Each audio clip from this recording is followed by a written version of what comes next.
अस्सलाम वालेकुम dear student. तो one of the most important topic properties of waves के हवाले से, जिसमें रिफ्लेक्शन, रिफ्रैक्शन और डिफ्रैक्शन हम लोगों को स्टडी करना है। ठीक है, अभी तो हम यहाँ पर बात करेंगे वेव्स के हवाले से, लेकिन वेव्स आपको पता है साउंड भी होते हैं और लाइट भी होती है, दोनों वेव्स होती हैं।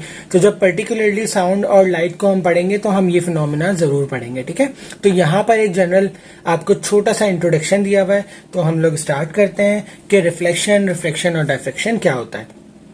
तो सबसे पहले हम बात करेंगे रिफ्लेक्शन के ऊपर।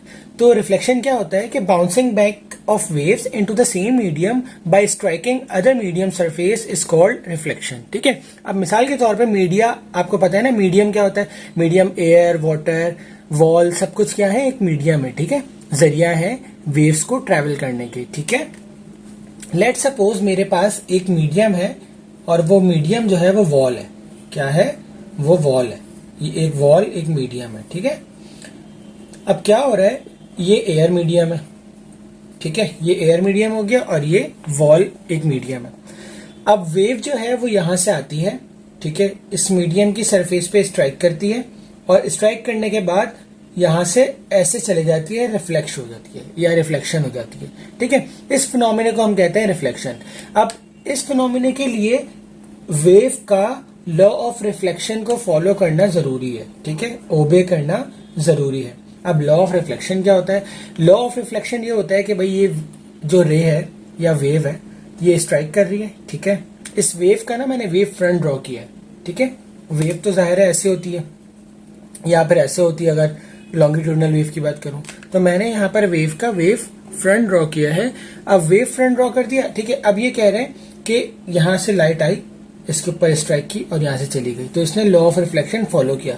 लॉ ऑफ रिफ्लेक्शन मैंने बताया क्या होता है कि जहां पर लाइट जो है या वेव जो है वो स्ट्राइक करती है, वहां से हम एक नॉर्मल ड्रॉ करते हैं। इस नॉर्मल का मतलब ये होता है कि एक परपेंडिकुलर लाइन ड्रॉ करते हैं हम। ठीक है, या स्ट्रेट लाइन ड्रॉ करते हैं जो कि 90 डिग्री का एंगल बना रही होती है, किससे? सरफेस से। ठीक है, इस वाली वॉल से। ठीक है, तो यहां पर क्या हुआ, एक हमने नॉर्मल ड्रॉ किया। अब ये नॉर्मल जो है ना, ये नॉर्मल कहता ये है कि भाई ये जो इंसिडेंट वेव है इसको हम कहते हैं इंसिडेंट वेव। ठीक है, और ये जो रिफ्लेक्ट हुई है इसको हम कहते हैं रिफ्लेक्टेड वेव। तो जो इंसिडेंट वेव का एंगल है वो ये कहलाता है थीटा आई। ठीक है, और ये जो रिफ्लेक्टेड वेव का एंगल है वो कहलाता है थीटा आर। तो theta I must be equal to theta R in order to follow the law of reflection. और वेव के अंदर ये प्रॉपर्टी होती है कि वो लॉ ऑफ रिफ्लेक्शन को ओबे करती है, लिहाजा वेव जो है वो रिफ्लेक्शन का प्रोसेस करती हैं। जब एक वेव एक मीडियम से आती है, दूसरे मीडियम की सरफेस पे स्ट्राइक करती है, तो वो उसी एंगल से सेम एंगल बनाती हुई क्या कर जाती है, रिफ्लेक्ट कर जाती है। लेकिन इसका मकसद ये नहीं है कि जितनी भी वेव्स आ रही हैं वो सारी की सारी जो है वो स्ट्राइक कर रही हैं और सारी की सारी सेम एंगल बनाती हुई रिफ्लेक्ट हो रही है। जरूरी तो नहीं है कि ये जो हमारे पास दूसरा वाला मीडियम है जो कि दीवार है या वॉल जो भी है वो बिल्कुल क्या हो, प्लेन हो। अगर प्लेन सरफेस होगी तो बनाएगी ना। अगर हमारे पास सरफेस ऐसी आ गई, ठीक है, अगर हमारे पास सरफेस ऐसी आ गई तो जाहिर बात है एक एंगल यहां पर आएगी तो आप सेम एंगल नहीं बनाएगी, वो डिफरेंट एंगल बनाएगी। तो वो हमने पढ़ना है आगे नेक्स्ट क्लास में जब हम लाइट का टॉपिक पढ़ेंगे। ठीक है, अभी हमारे पास क्या है कि वेव रिफ्लेक्शन का प्रोसेस करती है, जो कि ये होता है। समझ आ गई? ठीक है, नेक्स्ट है हमारे पास रिफ्रैक्शन। ठीक है, रिफ्रैक्शन क्या होता है कि जब the change in the direction of wave passing from one medium to another is called refraction. अब यहां पर क्या होता है कि वेव जो है वो अपनी डायरेक्शन चेंज करती है जब एक मीडियम से दूसरे मीडियम में आती है। अब जाहिर बात है वॉल तो हम लेंगे नहीं यहाँ पर, तो हम एक ग्लास स्लैब ले लेते हैं। ठीक है, ग्लास स्लैब, एक ग्लास का एक स्लैब ले लेते हैं, पीस जो होता है ग्लास का, जो हम वेट के लिए भी यूज करते हैं। ठीक है, वो हमने ले लिया, ये इस किस्म का होता है। ठीक है, आप लोग प्रैक्टिकल भी करेंगे इसका, ऐसा कुछ होता है बना हुआ। ठीक है, तो आपने क्या किया, आपने जब इसके ऊपर वेव, लाइट वेव ही हमने जब इसके ऊपर स्ट्राइक करवाई, जिसको हम कहते हैं इंसिडेंट वेव। ठीक है, या इंसिडेंट रे। ठीक है, जब लाइट वेव जो है मैंने यहाँ पर स्ट्राइक करवाई तो ग्लास स्लैब चूंकि एक ट्रांसपेरेंट मटेरियल है, ठीक है, तो होगा क्या, इसके अंदर से लाइट पास होगी। लेकिन अब जो पास होगी ना तो वो अपनी डायरेक्शन चेंज कर देगी। वैसे डायरेक्शन क्या होनी चाहिए थी लाइट की, वो लाइट की डायरेक्शन ये होनी चाहिए थी कि वो यहां से ऐसे निकल जाए, ठीक है। लेकिन क्या होगा कि लाइट जो है अपनी डायरेक्शन चेंज करेगी, वो बैंड होगी टूवर्ड्स नॉर्मल, टूवर्ड्स नॉर्मल। अब यहाँ पर नॉर्मल अगर मैं ड्रॉ करूं तो ये नॉर्मल है ना, ये नॉर्मल है, ठीक है, यही वाला नॉर्मल जो परपेंडिकुलर लाइन होती है सरफेस के साथ, दूसरे मीडियम के साथ जो 90 डिग्री का एंगल बना रही होती है, उसे हम नॉर्मल कहते हैं। तो अब क्या करेगी, ये बैंड हो जाएगी towards normal. This is called refracted रे, ठीक है, दिस इज कॉल्ड रिफ्रेक्टेड रे, ठीक है। लेकिन जब ये इस ग्लास स्लैब से बाहर होगी, अब ग्लास स्लैब तो इतना सा है ना, ये वाला मीडियम तो इतना सा है, जब वो बाहर होगी तो बिल्कुल सेम एंगल जो जिस रे से इसने स्ट्राइक किया था, जिस एंगल से इसने स्ट्राइक किया था, वही सेम एंगल बनाती हुई यहां से क्या कर जाएगी, रिफ्लेक्ट कर जाएगी, ठीक है। And this wave is not called reflected, बल्कि इसको हम कहेंगे इमर्जेंट वेव, ठीक है, या इमर्जेंट रे, ठीक है जी। तो ये प्रोसेस कहलाता है रिफ्लेक्शन का। अब ये तो हमने बात कर ली लाइट की टर्म में, ठीक है, किसकी टर्म में बात की, लाइट की टर्म में। जब हम वाटर वेव्स की बात करते हैं तो वाटर जो है वो आपने देखा है, जब हम बीच समंदर में होते हैं, देखा तो नहीं होगा, जाहिर बात है, वीडियोस वगैरह देखी होंगी, तो समंदर में जो है आपने देखा है कि वेव्स जो है वो बहुत बड़ी बड़ी होती हैं, गहरी होती हैं, ठीक है। लेकिन जब हम किसी किनारे के ऊपर बात करते हैं, आइलैंड के ऊपर बात करते हैं, ठीक है, तो वहां पर वेव्स मुख्तसर हो जाती हैं, छोटी हो जाती हैं। तो इसका मतलब क्या होता है कि जो डीप वाटर होते हैं, जो डीप वाटर होते हैं और शैलो वाटर, ठीक है, deep water and shallow water. तो अगर मैं एक टैंक बनाता हूँ, रिपल टैंक के मिसाल के तौर पे, मेरे पास यहाँ पर जो है वाटर जो है वो डीप है और मैंने यहाँ पर एक ब्लॉक रख दिया लाके, तो इसका मतलब यहाँ पर शैलो हो गया वाटर। तो जब वाटर वेव्स यहाँ से आ रही होंगी कुछ इस तरीके से वाटर वेव्स आएंगी, तो यहाँ पर आके जो है वो कम हो जाएंगी, मतलब छोटी हो जाएंगी, इनकी वेवलेंथ कम हो जाएगी।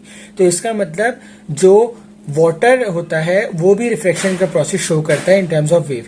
क्या मतलब हुआ इसका, कि यहाँ पर जो है वो इंसिडेंट वेव जो है वो इनका एंगल ज्यादा था, मतलब इनकी वेवलेंथ ज्यादा थी, यहाँ पर आके जो है इनकी क्या हो गई, वेवलेंथ कम हो गई, लेकिन इनकी फ्रिक्वेंसी क्या होती है, सेम रहती है, इनकी फ्रिक्वेंसी के ऊपर कोई इफेक्ट नहीं आता, ठीक है। आई होप आप लोगों को समझ में आ गया होगा कि रिफ्लेक्शन क्या होती है। अब लास्ट है हमारे पास कि डायफ्रैक्शन क्या होती है, ठीक है।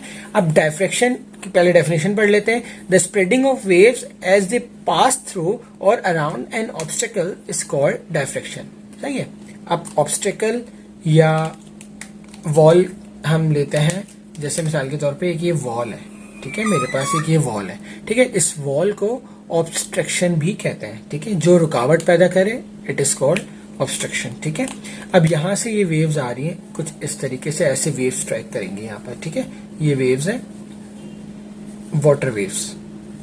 पहले वाटर की बात करते हैं, फिर मैं वैसे लाइट की बात करता हूँ। ये वाटर वेव्स जब इसके ऊपर स्ट्राइक करेंगी, जाहिर बात है वॉल है तो पहले तो रिफ्लेक्शन का प्रोसेस होगा, लेकिन अगर मैं यहाँ पर एक छोटा सा होल कर देता हूँ, नैरो रास्ता दे देता हूँ उसको, तो वाटर वेव्स यहाँ से क्या होंगी, जनरेट होना शुरू होंगी और इनकी जो डायरेक्शन होगी वो कुछ इस तरीके से स्प्रेड हो जाएगी, कुछ इस तरीके से, है ना। एक जनरल प्रोसेस है, जब आप पानी को भी आप देखा होगा आपने, कहीं से पानी आ रहा होता है और दीवार हो, अगर छोटा सा जो है वो होल कर दिया जाए तो पानी कुछ इस तरीके की शेप जो है वो प्रोड्यूस करने लग जाता है, ठीक है। This is called the spreading of waves as they pass through an obstacle is called diffraction. इस प्रोसेस को हम कहते हैं डायफ्रैक्शन। अब ये जो आपका डायफ्रैक्शन का प्रोसेस हो रहा है, ये सिग्निफिकेंट कब होता है, जब इंसिडेंट वेव की जो वेवलेंथ होती है हम उसके मुताबिक यहाँ पर नैरो स्पेस प्रोड्यूस करें, ठीक है।